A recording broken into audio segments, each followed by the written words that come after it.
Aaron, does the player you select at 3 impact what you'll do in terms of adding players the rest of the way? In other words, could you pick a player that changes your plans after the draft, roster-wise? No, I think that I've always said the same thing about 18-year-olds, that you don't ever count on them making your team or making an impact on your team.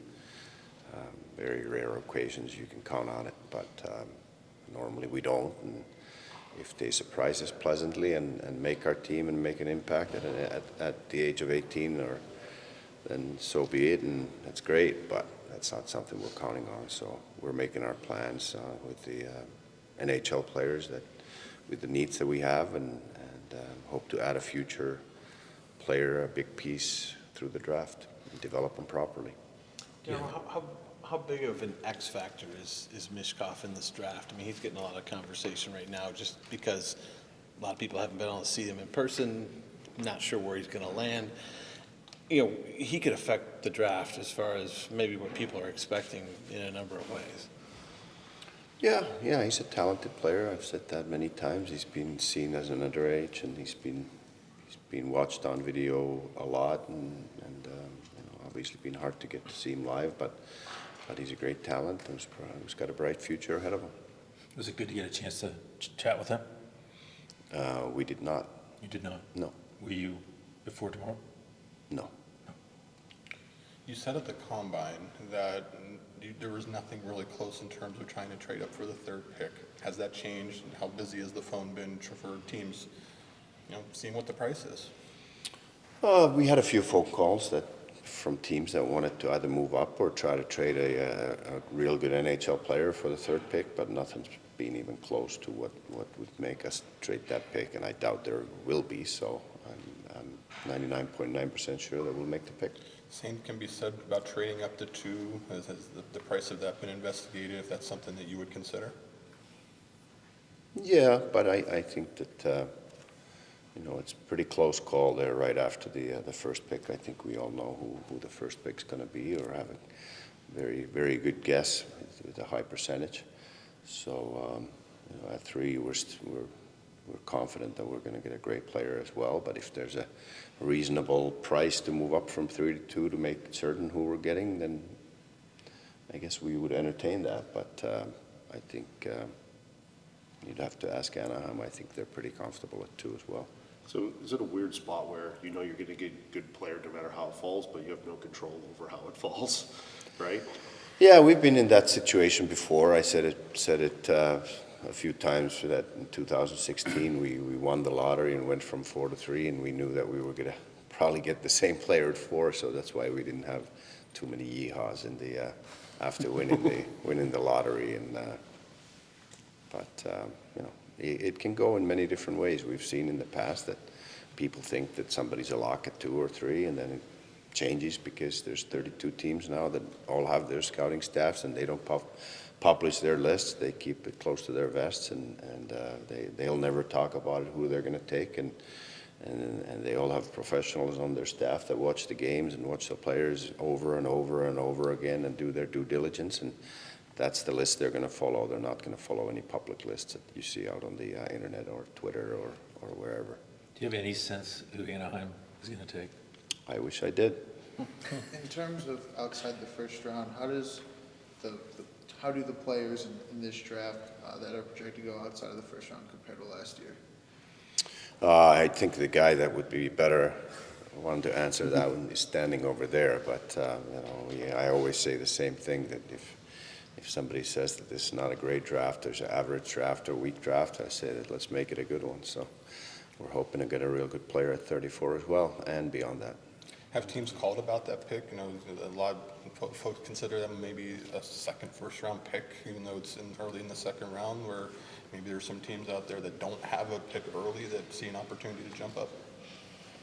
No, not really, but I think that happens usually closer to their draft. If somebody's willing to give you a roster player for 34th pick, then they probably will make those calls and see if that would make us make a decision. But usually I would expect that there's going to be a lot of calls from teams that would want to move up to 34, then we'll have to see what's available on our list when at the time of the pick and make a decision whether we want to keep the pick or move back, or we could also try to package something together and try to move and get another or first round pick with adding something to 34th. But teams are reluctant to get out of the first round. There are some teams that have multiple firsts, so that could happen where they could get more ammunition a little bit later in the draft, but we'll see. We know that there are some centers coming in. Dmitry Voronkov is one of them. Alex Texier potentially is coming back, but could potentially be a center option. If nothing were to happen, either trades or free agency, would you be happy with the way that the center depth is on the team, given that you have a couple new bodies in now, and given who else you have? Whereas do you feel like there's still a need to look? I think we're always looking for ways to get the team better. I think with the center ice position, it's one of the toughest positions to play on a team, and ultimately you want to have guys that you're certain that are going to be able to play center and play the matchups against the good teams, and on both ends of the ice, and take the face-offs and all defensive responsibilities and all that. It can go either way when you're hoping that somebody can play center. But I think what we're looking right now is that we want to be certain with the center ice position, and that means that we're always looking for ways to get better and improve our team in that department. If you were to move up, hypothetically, to 2, and I know you won't name names, obviously, but is there a chance that you would get the same guy, like the guy that you're hoping falls to 3? Would that be the guy, like, securing that guy, or would it be more about trying to move up to get a different guy? If I knew I was getting him at 3, I wouldn't be trading up to 2. Well, no, I didn't say that. I said you were hoping he gets the 3, kind of a thing. Like, are you trying to move up to secure a different guy? No, That you think no, is better? I think that, like I said, I think it's so close after the first pick that we're pretty comfortable in what we're getting at 3, and it's going to be an exciting moment, obviously, when we get to hear who goes 2, but I don't think there'll be any disappointment either way. Whichever way it goes, we'll be excited to get the player that's available at 3. How many conversations have you had with Pat Verbeek? It's pointless to have any conversations about who they're going to pick, or I've had calls about from behind us that would you be willing to move back, and I've said no, and I think the answer is the same probably from Pat, and we keep those conversations private, but I think they're very comfortable at 2, knowing that if they are there, they know exactly who they're getting. So that's why I don't think they're moving. How fortunate do you feel, Jarmo, to have the need that you have, the center ice need, and for this to be a draft that has that at the top, because they don't always fall for you that way. You've been at times maybe a couple notches below the desired position. Just to be in the thick of it, know you're going to get a center this year. How fortunate do you feel?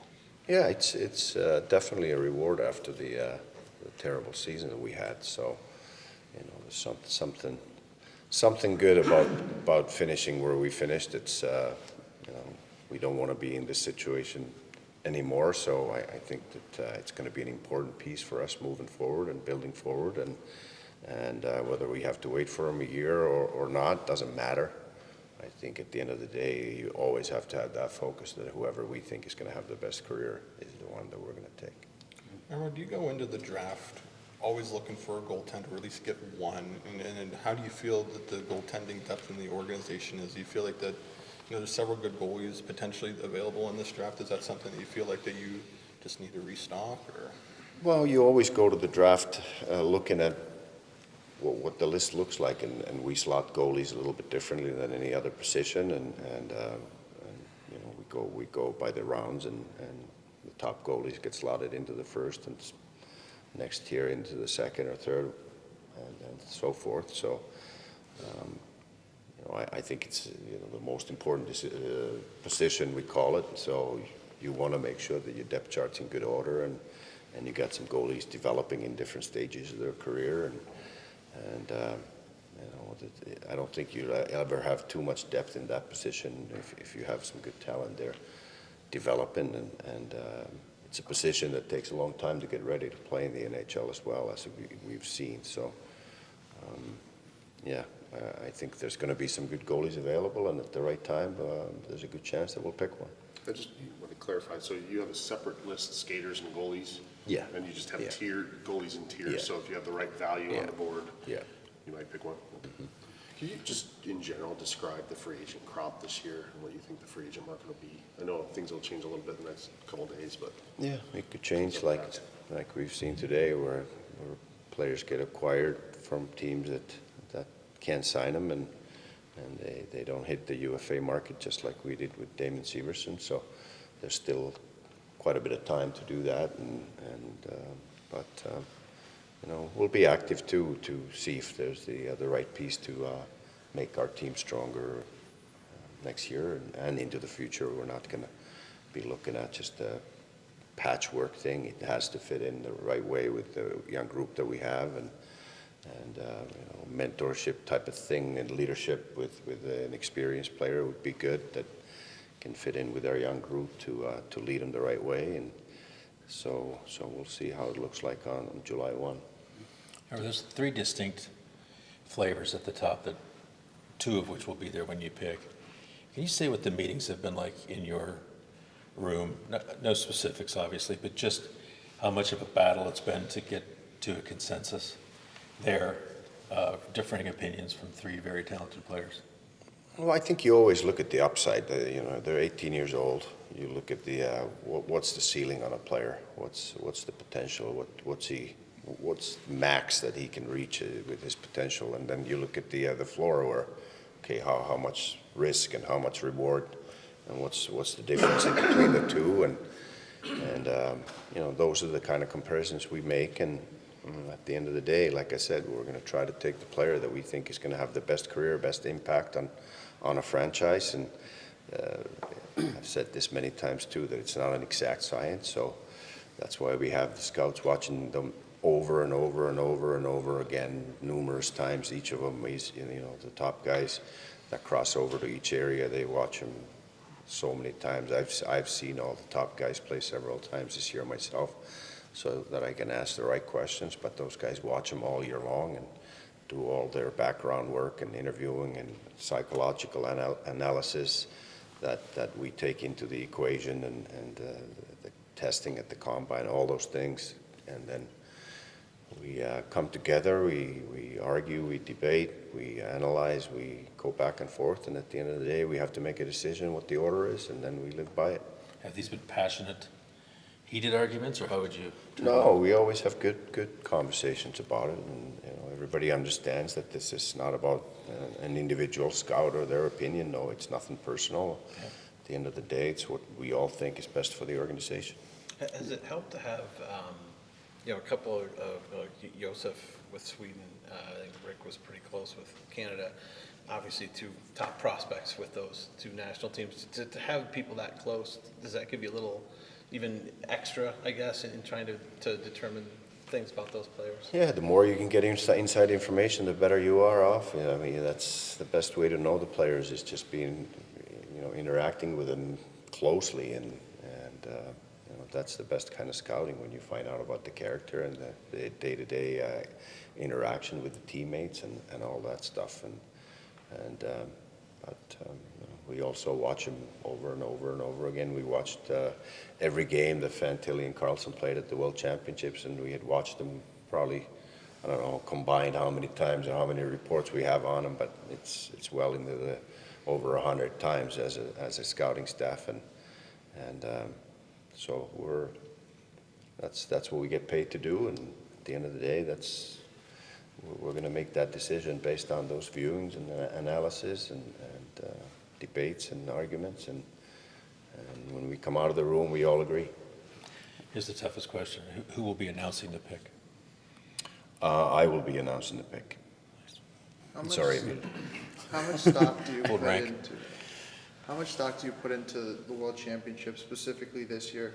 Leo Carlson, most of the games was Sweden's top line center when Adam Fantilli was playing on Canada's fourth line for a lot of the tournament. So is it hard to judge, you know, based on what their role are? Because that, like Fantilli, if you guys take him, you're not going to project him as a fourth line winger. So is it tough to project in those games? No, because first of all, I think it's real hard for an 18-year-old to play on that level. And then second of all, Fantilli ended up in the tournament much higher than the fourth line at the end of when it started counting the most. So, that's the way it works in pro hockey. Though they were coached by an NHL coach, and if you're a young player going on Team Canada, you're going to have to earn your way. You're not going to get put on the first line. That's the way the NHL coaches work, and obviously Sweden operated differently, and I'm sure they had a good reason why they did it that way. Carlson's a great talent, but NHL coaches operate in different manner, and I've seen that before many times, and had a few arguments about that too. And the young players always have to earn their way up, but sometimes they've earned the right before that too. So that's an ongoing argument between the management and the coaching staff. I meant to ask this at the combine. We talked to you and asked about Fantilli and Carlson opting out, and you said it was obviously disappointing because there's certain measurements you'd like to see everyone take. How much does that get factored in? I mean, does that actually factor into when you guys are discussing these guys or whatever? Not really. The best testing is on the ice, and that's the way it should be. And it's probably 95% of our equation anyway. But it's good to see the guys get tested and see how they're built and what we can project from. There's upside there too. Sometimes the guys are not very well educated yet on what they need to do physically to be ready for the NHL. So sometimes you see raw players, but great potential if they put the right kind of work in. And sometimes you get a little disappointed in the testing too. You see that the guy is not very athletic, even though he's a pretty good hockey player, and that can factor in as a negative. And so there can be both negatives and positives from testing that you can read into it quite a bit, or you can kind of leave it alone too. Hockey's still a game, but it's such a fast game nowadays and physically demanding that you're going to need some qualities as an athlete to be able to just keep up with the pace. I didn't know that Ville would be standing here while I asked you this, but I think this is your 10th draft together with the Blue Jackets. You've obviously known him a lot longer than that. What are some of the attributes he has that's allowed you guys to have success together? Well, he doesn't leave any stones unturned. That's what I always say. We're always going to make mistakes in scouting, and as long as we do the work and do our due diligence and watch the games and don't take any shortcuts, if we make a mistake, then so be it. But if it's for the lack of hard work or being the digger that you want to be in turning every stone, like I said, then I would have a problem. And I know and I can trust that 100% that Ville is always going to do the work, and he's relentless in doing that. You guys have also known each other, I think, almost 40 years. Does that familiarity in that Too long, relationship? too long. Yeah. Does that help you guys when you are having those discussions, that there is that familiarity there and that relationship that you can work through everything you need to work through? Yeah. I don't think that we beat around the bush with our conversations. If I disagree with him, I'll tell him, and if he disagrees with me, he'll tell me, and that's the way it should be. And that's why we've been friends for a long time too. But it's not about friendship here. This is a business, and I've hired him because I think he's the best guy for the job. I think that with the defensive core, I think there's 7 guys that are over $2 million cap hit. You said that you can never have enough defensive depth. But do you see a situation, does that feel like a logjam to you? Do you feel like that's an opportunity for teams to call in to see, hey, what's going on here? Yeah, and they have. So, but I think that right now we have a luxury that we can keep all of them, and let's say that Juricek's not ready, then we don't have to rush him, and we can bring him in slowly. But if he comes to the camp and he's our best defenseman, then we might have to do something. But we could still wait a little bit on that and have the patience to make the right move. So we're not in a rush to do anything. I think we're flexible as far as if there's an opportunity to make our team better in another area. That's when it's never a bad problem to have good defensemen that can play in the league. And we've had some of those conversations already, and we'll see what happens. This season, like this last one with so many injuries, just kind of back that up for you, then make you even a little more hesitant to want to rush into anything? Yeah. Well, you need the depth. There's no question about it, and you need guys that can for sure play in the NHL and play on a high level. And defense is a crucial position. That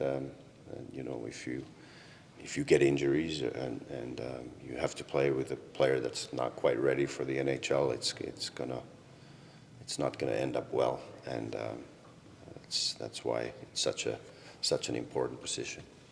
You've done this plenty of times now, but do you still get excited going into this the night before the draft? Yeah, absolutely. I think it's a great time of the year, and I'm excited for the scouts. I did it for a long time myself, and it's a grinding year, and now they get the show for themselves, and they can make a big difference in the future of an organization.